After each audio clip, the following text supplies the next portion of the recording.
Hello and welcome back to Our Sustainable Journey. I am Steve. Today we're going to do some miscellaneous farm updates and some odds and ends that you've probably missed over the last couple of weeks because it's been crazy busy.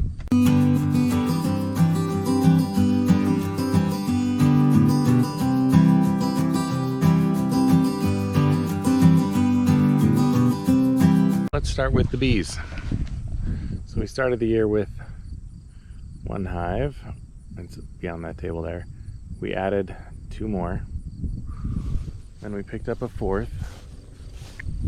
Right there. Then we split off from our own for those three.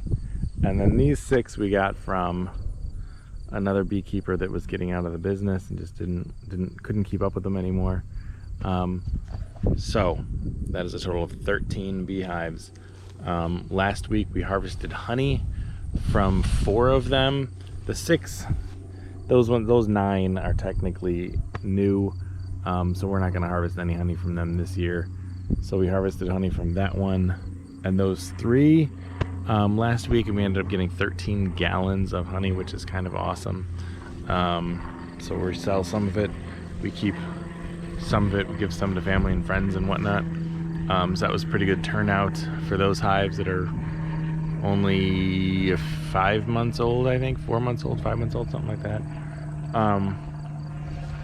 The other thing that happened this week is the chickens got processed. So you can see what's left of the pasture that they were in. So we had them in 3 different chicken tractors and we were rotating them out.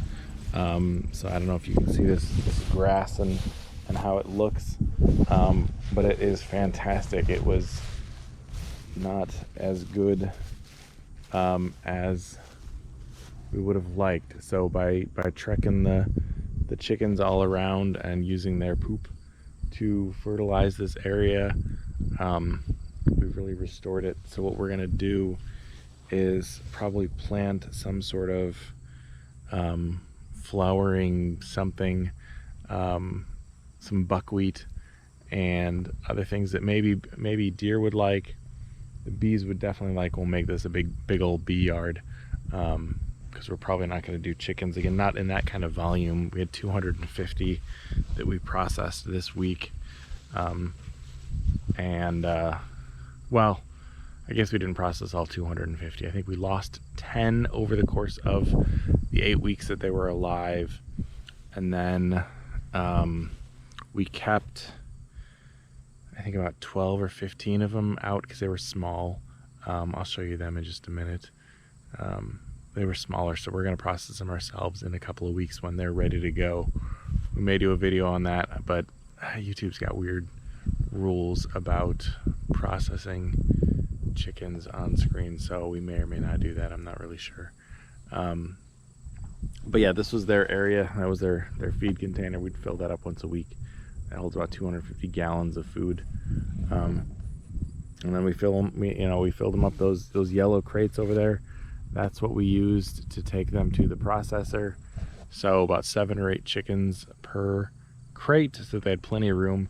We put them on this trailer so that they would get plenty of airflow while we drove them out there. That was something where we drove them out. We started putting them in crates around 2 o'clock in the morning, because it takes about an hour or 2 to get them all ready to go, and then the butcher is about an hour away. So it's been a long week and I'm ready for it to be over.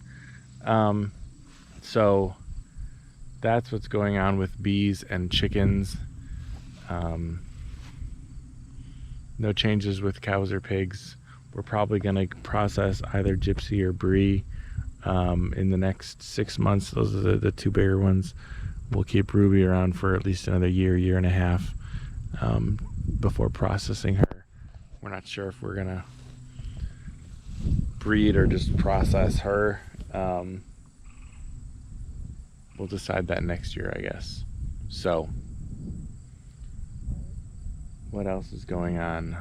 Food scrap pickup's been picking up, so to speak. We have a lot more business clients, a lot more coffee houses in the general area of our pickup area.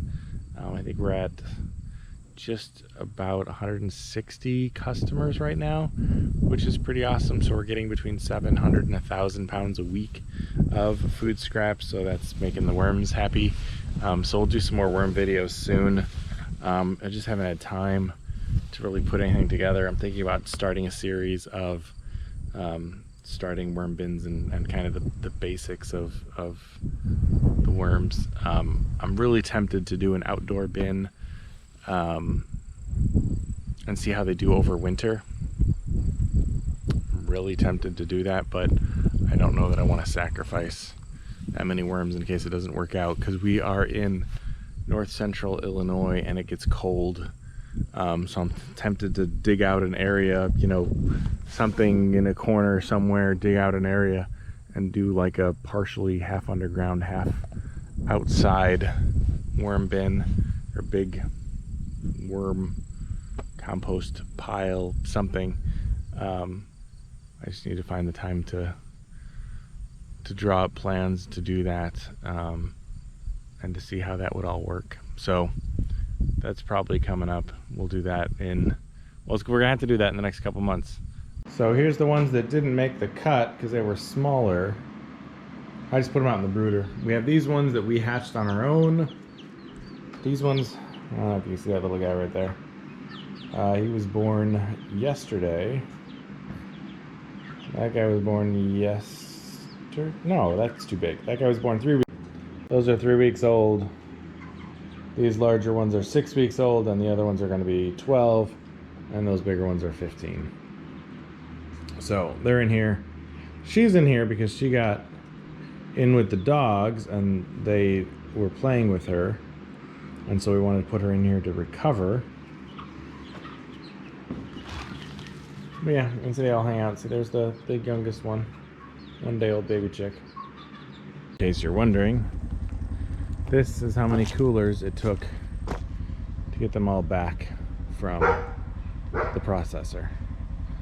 So they were all full when we picked them up. So there you have it. Everything that's happened in the last week or two. We need to prep the hives for winter. If you want to see anything on that, leave a comment, and I can show you what we need to do there. We need to do mite treatments, and now that we've pulled the honey supers off, and make sure that there's no issues, that they're strong heading into winter.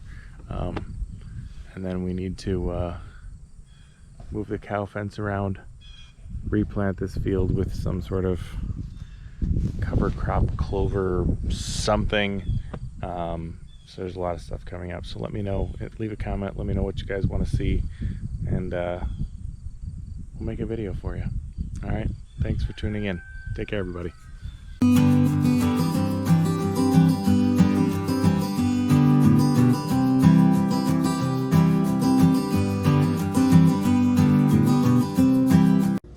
You didn't think I was gonna close out the video without showing you what 223 is what the result was. So we have feet, chicken feet, good for stock, good for dog treats, things like that. We've got drumsticks, so that's your legs, your thighs. So this is the dark meat freezer. And then we have necks, again, good for stock. And these are all the chicken breasts. A lot of chicken breasts. And then we also have hearts and livers. So if you want a bag of livers, that's what it looks like.